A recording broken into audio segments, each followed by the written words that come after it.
It's just mind-blowing that everything you see around you here right now is less than 2 years old. I mean, 2 years ago, it was 4 or 5 guys together talking about this certain ideal they had, and all of a sudden, this stuff happened. I started my career in consulting, but always kind of had an entrepreneurial bend on things. Even when I was in like middle school, you know, I was airbrushing t-shirts and motorcycle helmets, and was always looking for the opportunity to go do something that I could really be passionate about and get behind. Bob called me on my birthday and said, yo, there's all this beer being drunk here in Cincinnati, but there's all this brewing history that nobody's really touched yet. You gotta come out here and check it out. And we started shopping out, like, legitimately, if we were to do this, where could it be? Could we find that spot that was an old brewery? And I came and I really felt this powerful energy of this neighborhood. The architecture is spectacular. There's a really positive vibe. It feels like the creative epicenter of Cincinnati is right here in OTR. I fell in love with beer at a young age, like most of us do.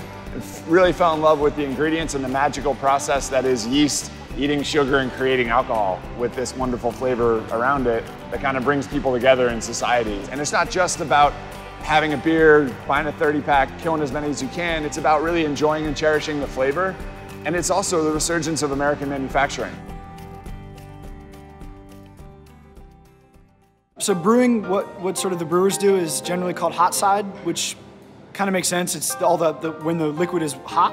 Once the beer's in the fermenter is where you get a little bit of variation depending on what type of beer you're making. With the science background that I have, I really love the sort of scientific processes happening, and that's really interesting. But there's also this amazing creativity and artistry, and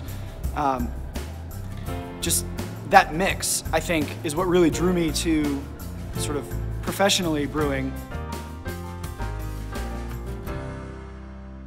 Truth, which is more than half of our sales, started as this thing called Paradise Island, which Jim was brewing on his homebrew set at home.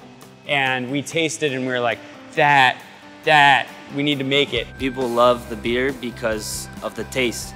The truth is gonna be the truth always.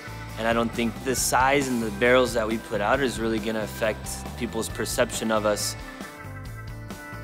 So I manage distribution, or I run our distribution sort of network here.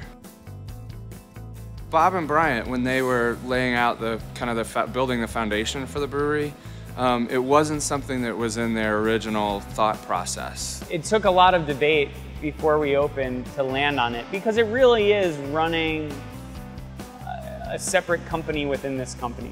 That continuity and the personal, intimate connection that we have, both with sales and on the delivery side, has been really powerful for us. It's a real differentiator, and it takes a little bit more time because people aren't used to that.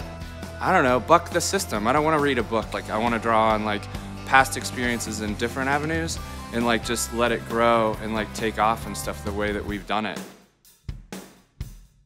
In terms of the branding of the packaging, I think that's part of the reason we've been able to be so successful, is that can, you will not forget that can on a shelf.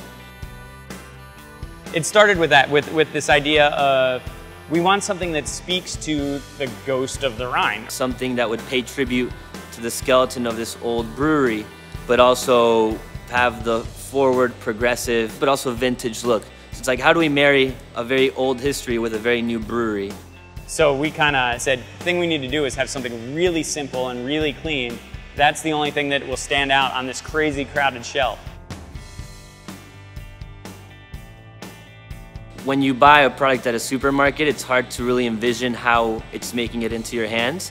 And when people come in the door, they might know our story and be very familiar with our design, but not know where the beer's being brewed. So the tours are a way for us to tell people about our history. One of the unique things about this building is that the public has access to 25,000 square foot of our facility, but that's only almost like a fifth of our space. So when we do the tours, we like to grab a beer and show people kind of what our building actually looks like.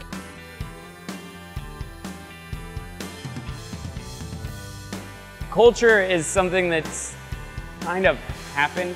It's so special and integral to what we're doing, but it's not something that we set out and said, here's our mission statement, vision, and the 6 cultural things we're gonna do to ensure that these things are met. I think a lot of that stuff is tired. Bob and Bryant, like they're genuine and they're fun to be with and fun to work with. And from there, like, they surround themselves with like-minded people. We've really tried to select people who want to be here for the right reasons and have the work ethic. So you get a lot of hardworking people together that have a sense of humor and then swear a little bit, drink a little bit of beer, and it's this beautiful mix. One of the mottos for our beer Zen, it's doing the right thing right. And in a lot of events, whether it's in the tap room or at a big beer event, we always catch each other looking at people drinking our beer, or kind of having that first reaction when they're walking into our tap room, and you kind of just look at each other and smile like, this feels right. As you grow and as you hire those kind of that caliber of person, that is infectious, and it's infectious within the neighborhood and within the community. Being part of the community is something that is very important to us here at Rhinegeist. You know, that's Bob and Brian. I mean, they want to see this area be successful in addition to Rhinegeist being successful. And I think they understand how that works together. And it's not all about like this business that we're building, it's about the culture that we're building and about the neighborhood and the community that we support and that we're in. I love beer because it brings people together, and I love people. What drives me is everybody around me building something special here. I feel like a lot of my friends and family are still very confused. And people say like, why are you living in Cincinnati? People who aren't really exposed to the city. But when people come and experience Rhinegeist, they understand it.